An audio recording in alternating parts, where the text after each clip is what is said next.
সবার কি অবস্থা, কেমন আছেন? আজকে মানে আমার ভাত একেবারেই খেতে মন চাইতেছিল না। তারপরে এরকম একটু ডিম দিয়ে ব্রেড ভেজে নিছি। আমার মেয়ে আজকে বললো, আম্মু আজকে সব ধরনের ভর্তা করবা। গতকালকে গরুর গোশত ছিল, মুরগিও ছিল। আর আবার ভর্তা অনেক পছন্দ। চিংড়ি মাছ ভর্তা করব।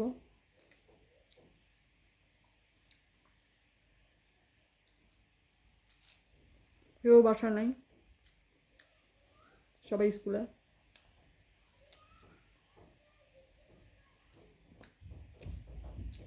আমার মেয়ে এতটা মাশাআল্লাহ, এতটা ভদ্র বা ভালো, বলতে হয় না যে স্কুলে যাও বা প্রাইভেটে যাও, এটা কিছুই বলতে হয় না। আমার মাশাআল্লাহ বড় হয়ে গেছে।